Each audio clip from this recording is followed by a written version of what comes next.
Hello and welcome today to episode 57 of Celebrity Customer Experience Riffs with me, Jill Raff, where we riff on anything and everything, employee experience to customer experience, because I am truly obsessed with great employee experience, creating great customer experience. I do believe that your business will increase its revenue by engaging committed and loyal employees and customers, beginning from the inside first, from the inside out.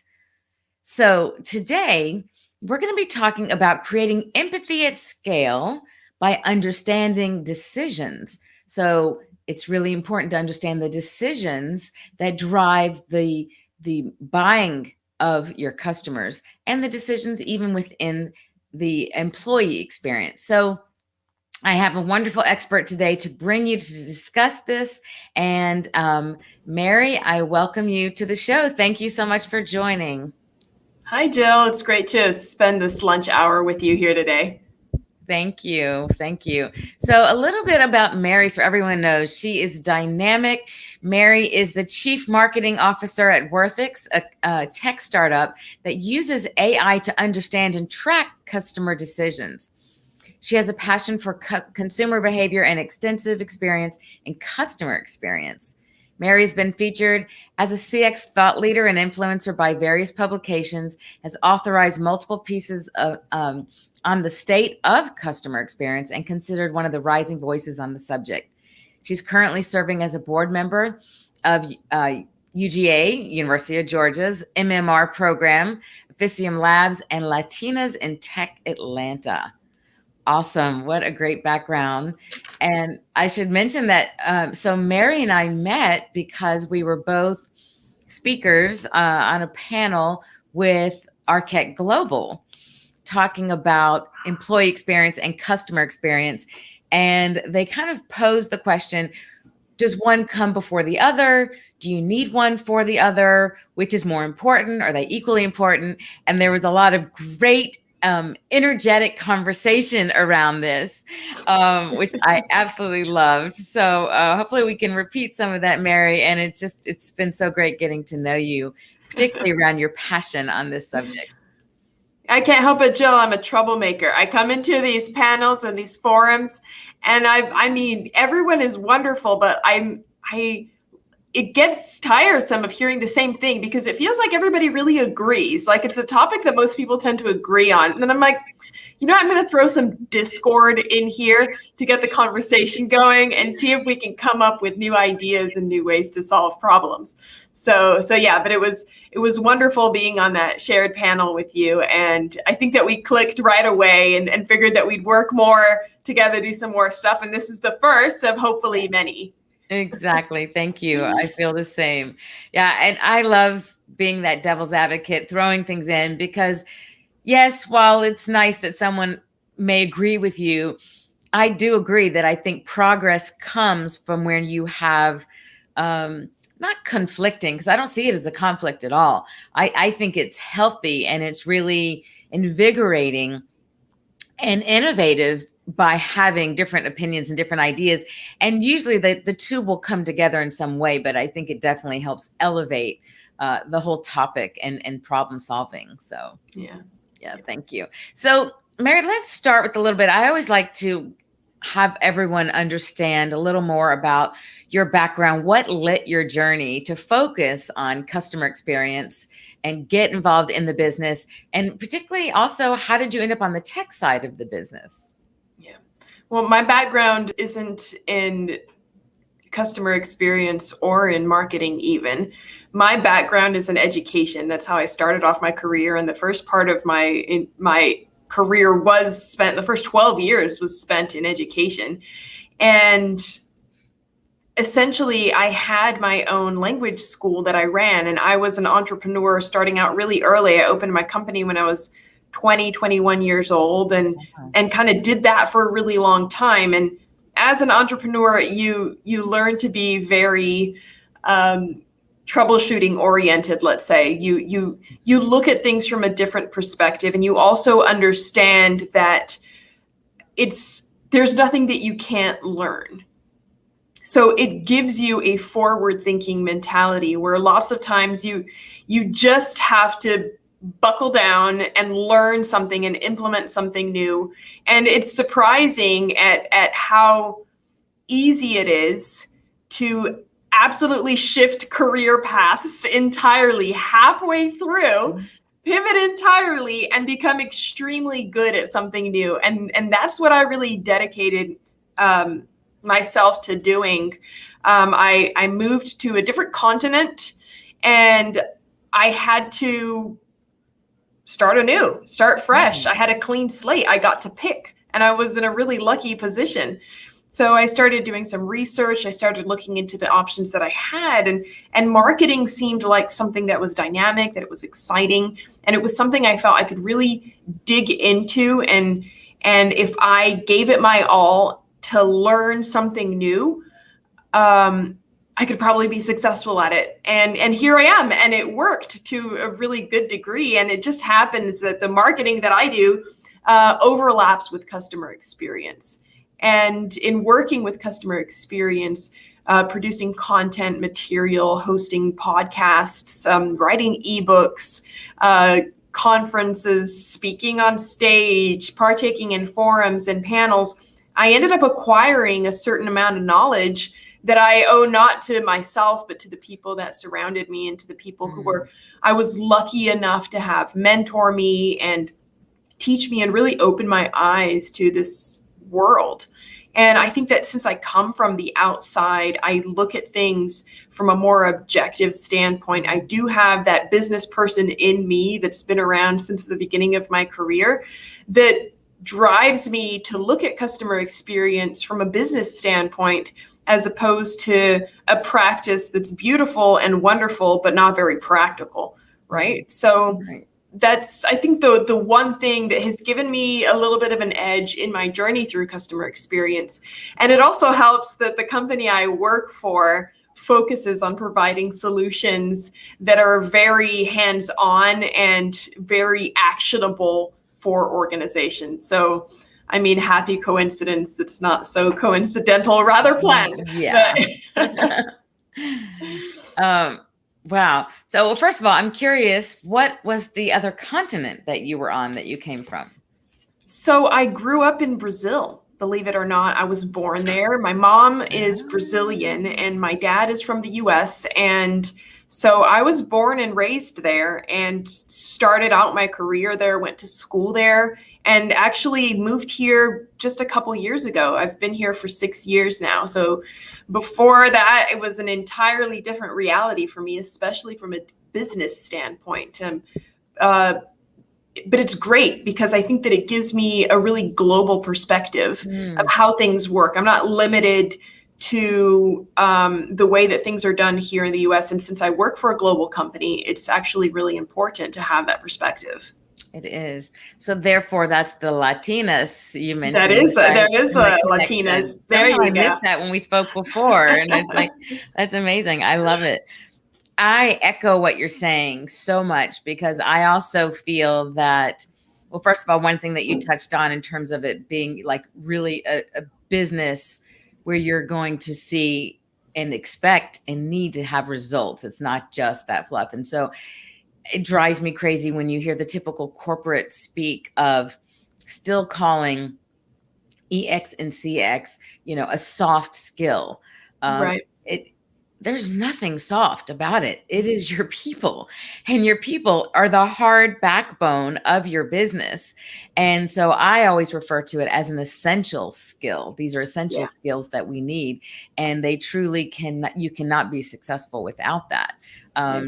But beyond that, and maybe somehow part of our connection as well, although I think maybe just subconsciously, but I also feel that I bring a very different perspective than any other consultant out there or strategist, because I've also lived in 3 continents, 6, 7 countries, and speak multiple languages. And so, as you know, from speaking Brazilian, that even the word choices that we have influence our thinking because some words may not even exist in one language that do in another. And the nuances or the implications of that really says a lot about the mentality, the mindset, and the value set around that. And so when I work with people, I also feel like I'm able to pull from not only across cultures, but across different markets. I've worked in multiple industries as well. And so you're like you, able to look at a problem and find solutions on a more global realm, where perhaps something I did in real estate or even on the business side of fashion or food styling. I mean, who knows? There are different things, but it's like, well, that worked over there, but this industry is always sticking in that same lane and they never do anything different. Well, why not? This strategy could completely work in this industry. So why not? Let's do it here too. And yeah, absolutely. I love that view that you have, that big global view. And I think it will be an advantage to anyone that you are or that you're engaged with, for sure. But, you know, I encourage and I challenge the people that work with me to get a global perspective. You know, I see all these kids and they don't have kids yet. They don't have families. They're coming into their lives. And I'm like, go travel. Well, not now, but, you know, before and after this moment in time, go see the world, go see other perspectives, go look at life from a different angle. You know, we get caught up in a bubble. I get caught up in a bubble. You know, I live in the suburbs. Everything is beautiful. Everything is perfect. The world isn't perfect. It really, really isn't, you know? So we need to be able to not tremble in the face of hardship and obstacles. We need to find creative ways to get around things. And we need to think outside of the box to come up with new solutions. And that's one thing that I miss a lot in working in a more closed-minded market, where there are less difficulties, there are less challenges. I often feel that a lot of immigrant workers that come from underdeveloped countries tend to bring a lot more creative thinking to the table, and tend to be a lot more solutions oriented in the way they do business, because they've been constantly trained that if they don't do so, they're not getting anywhere. That's right. So that's something that's really important, bringing in that diversity of thought to stimulate innovation, to stimulate creation. All of that is so important for the workplace. Yes, right. Innovation, right. The mother of necessity, right? So those who, like you say, come from, you know, countries where they don't have the resources that we have, they have to be creative to come up with a solution. I went to design school after University of Texas, and one of my favorite classes, because it was something so very different for me. You know, in academia, you're thinking very linearly and analytically. And here, you know, one of my favorite things was to go down to, it was in New York City, to go down to Canal Street. And I would just look at piles of bins of stuff and nuts and bolts and like who knows what, and think of, well, how do I use this in a different way? And I need to build something, but I would just pull together pieces. And it's that same mentality. And I really agree that, you know, when we're kind of living in this cushy world and everything's kind of given to us, I think when you apply that in business, when you have to think outside the box, as you said, and come up with a solution, to think of a different problem from a different perspective, a different angle, businesses are going to thrive because you're going to do something that's different from what's always been done. And it's so much more interesting, so much more exciting, for sure. Yeah. And that is one part, Jill, that sometimes gets frustrating for me working in CX, is that a lot of people feel like they've found their calling and that they've found the solution that they identify with, and then they're good. Yeah. And then they settle, and then they get stuck in many cases. So there are so many people that I speak to that haven't sought to innovate or update not only the methodologies that they use, but the technologies that they use.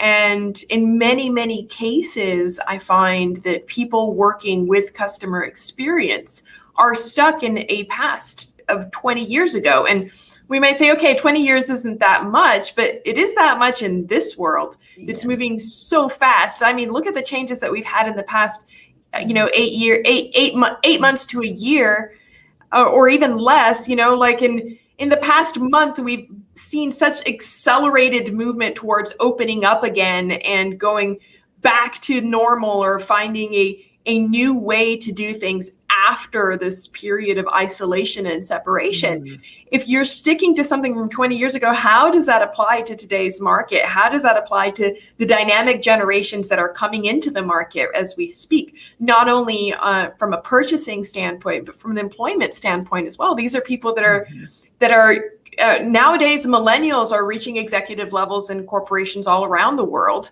and Gen Zers are coming into the workforce. So if you're expecting to lead these teams and conquer these clients with the methodology of 20 years ago, it feels like a mistake.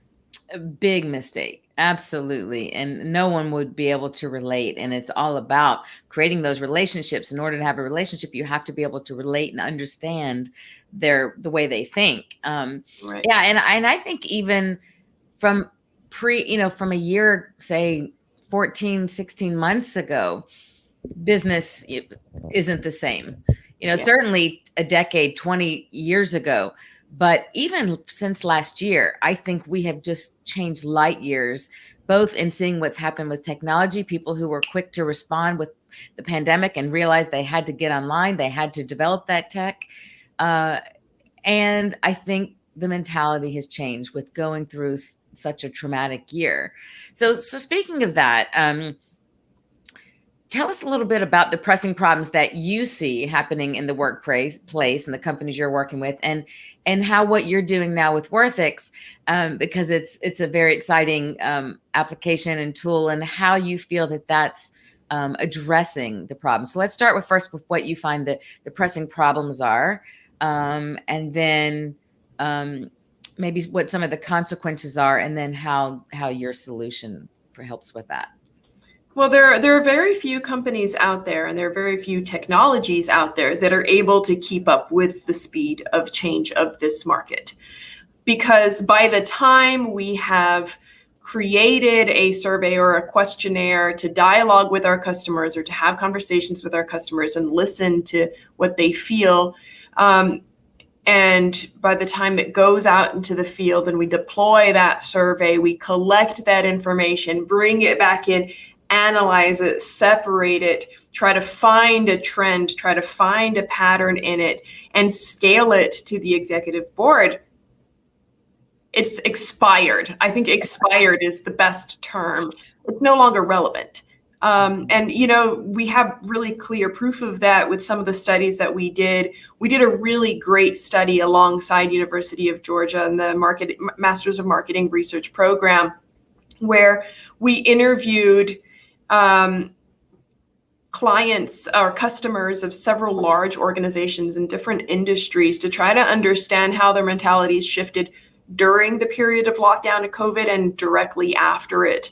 And we found that so much changed, not only in the way that customers perceived brands that they were previously engaged with, but how much their expectations changed during those times. So understanding how customer behavior shifts in times of crises or times of change is crucial. And that has to be fast. I mean, it has to be the speed of lightning, because by the time you start implementing resources, things have already changed and you're off to the next chapter. I mean, 2020 was hilarious. Not hilarious. Hilarious as in, oh my freaking God, because we had lockdown and we didn't know what was going to happen. And then immediately after that, we had a social movement that rocked the foundations of the country. And then we're like, okay, well, we're going to ease up on COVID. And then we're like, no, we're not going to ease up on COVID. We've got a second wave, and then a third wave, and then a fourth wave. And then when it was at its worst, we thought the world was going to end. There's a vaccine and everything is back to normal. And boom, everything went back to normal in a split second. So imagine how difficult it is for companies to track the changes and expectations of their customers, to be able to have empathy with what those customers are going through at that exact moment, and be able to provide change that will not only live up to their expectations now, but the future expectations, because it's going to change quick. So how do you not only keep the finger on the pulse, but keep that innovation coming so that you're staying updated? Imagine, I mean, that may be easier for companies that are on a digital platform, an app, for example, because they're fixing things on the platform alone, let's say. But imagine a company that actually has a infrastructure that needs to change alongside the customers. Imagine more traditional models of business. How do they do that? How does a company like a media company like Comcast that actually has to do things like networks and wiring and cables, how do they keep up? It's a much bigger challenge. You have to be 2-3 steps ahead in order to know and anticipate the changes and expectations that are going to happen. Yeah, so and be able to incorporate that to have the structure already in place that will allow that to be implemented and incorporated into what you are existing. Right, and that sense of predictiveness on behalf of organizations where they're able to anticipate those expectations. So, there's a certain, I don't consider our technology to be some sort of digital pundit of what's going to happen, but we definitely are able to track trends through mathematic algorithms and machine learning to understand how customers' behavior is going to adapt over time. So we are able to, from the conversations that we have with customers through our AI platform, understand at least what their next expectations are going to be. So if you're able to listen to customers on a constant basis, then at least you know what the next step is. I don't know if technology is advanced to a point where we can predict really far into the future, but at least one step, we're already able to do that. And can you dive in a little bit and kind of expand on what that is and how that works? Yeah, so Worthix is a really cool platform. Of course, I'm super duper biased because I think it's amazing and I work here. But anyway, what it's able to do is, instead of that traditional model of surveys where it's a questionnaire where customers almost feel like they're being interrogated, where you have to answer these questions that you may not know the answer to, or you don't want to answer because it's not relevant or important to you. And it's super long and it's super clunky and it's super boring. And none of that is actually able to grasp the customer expectations and the exact drivers that are impacting their decisions to buy from a brand or not. So what Werthix understands, because it's part of our methodology, is that while customer experience is extremely important, and the whole of it is extremely important, the moment where money is involved, where money changes hands, is at the moment of the decision. So while you absolutely should track and design and create solutions so that the experience as a whole is great, if you're not analyzing the decision and the factors and the issues and the drivers that are actually motivating customers to buy from you or not, you're making a mistake, because you're not taking a good hard look into what's motivating that decision. So, we sometimes say, okay, well, I'm going to go back to the example of Comcast. Right? How many people do you know that actually love the service that Comcast provides? They're like, Comcast diehard fan. Doesn't really happen because it's very problematic, right? But Comcast still has all these customers. So, in my case, I'm a Comcast customer and I have really bad internet all the time, to be really honest. But I still don't leave Comcast. So what is the aspect of my experience that's actually keeping me with them? Well, Why is it that I'm not? What competition do they have?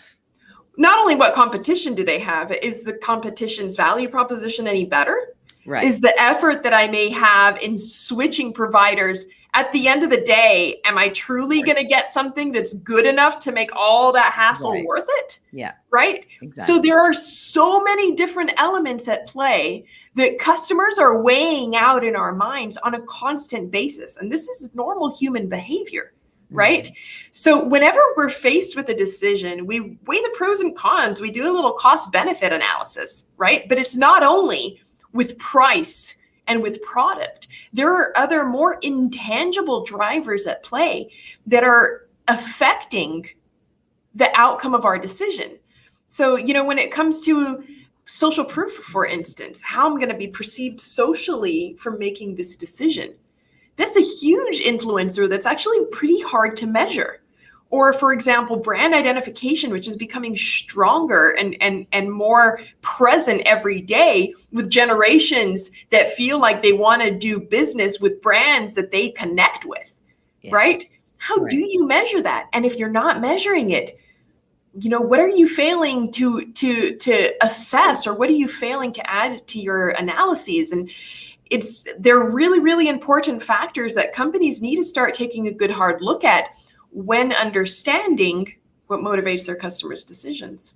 Yeah, there's no way you can serve your customers fully and keep them coming back as repeat customers, because you're providing them with the experience they want, with the product they want, at the price point they want, if you don't understand what they're thinking, if you don't understand why they're coming to you, or why they're buying what they're buying, why they spend a certain amount of time watching some video or on one social media platform. Like, there's no way to know. And I think more than ever, that information is gold when you're dealing with these younger generations that are now coming in, that are the most important and the strongest buying power. And in large purchases, cars, homes, like you say, players now within the corporate world, that's going to make a shift, and it's going to make a big difference. And you think about it, they have been so tied. They have grown up with those handheld devices glued to their hands. Speed, quick results, lack of patience. I mean, it's a whole new world out there. Yeah. So, what we're able to do at Worthix is, instead of just having customers perform a survey where you get all these kind of boxed in the box, let's say, responses, we have an AI that dialogues with customers in real time. So it creates a conversation as opposed to an interrogation. And then we're able to grasp all of that feedback and extract from it what's driving the decision. And then we can deliver that information, that intelligence, directly to decision makers and organizations to tell them, hey, your price is on point, but your product needs some improvement. Or you need to really strengthen the connection that your brand has with its customers.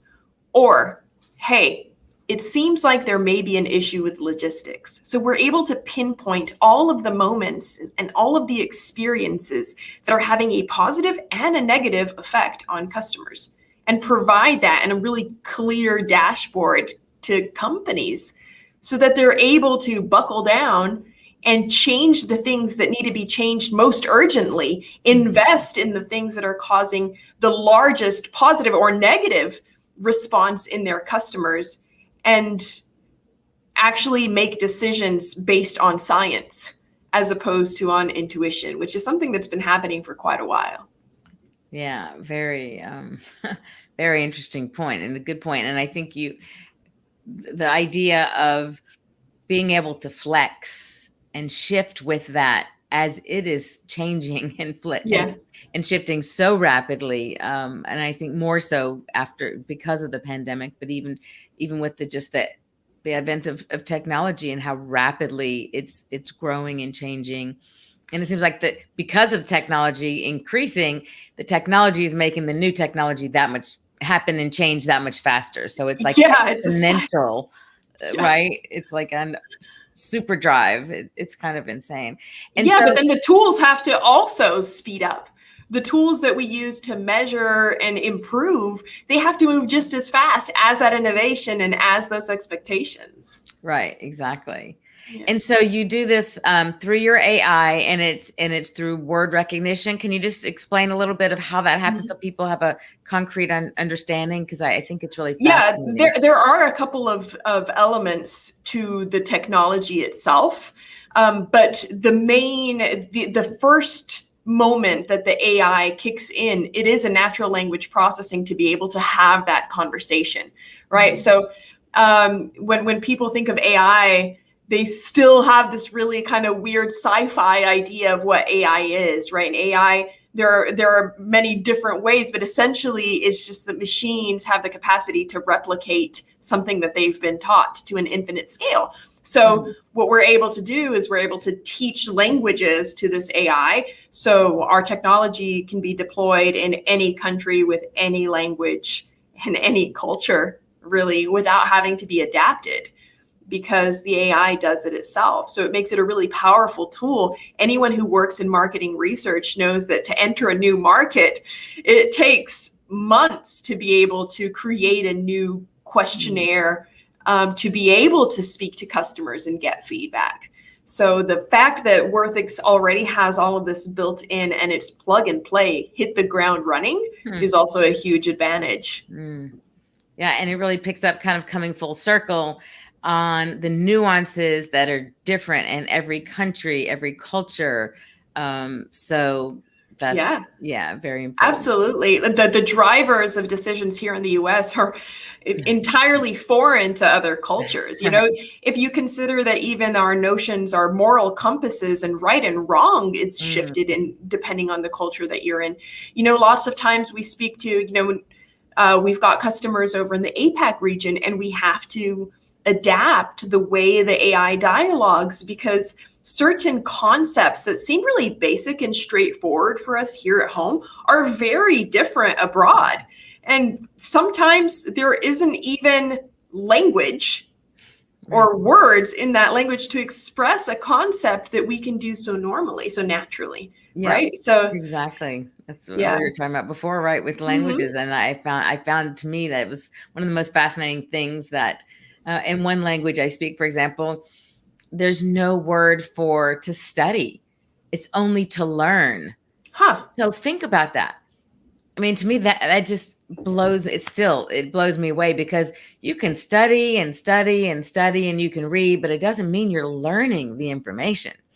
And so the learning is ultimately the goal. So the fact that this language doesn't even have the word to study, but only to learn, I just thought was very fascinating. So it's the same, you know, it picks up on those things, which I find really great that they've incorporated and created an AI to do that with, you know, globally across the country with all these different changes. And certainly because we're a global market today, you know, people are doing businesses across the world. So it's very important to be able to pick up on that.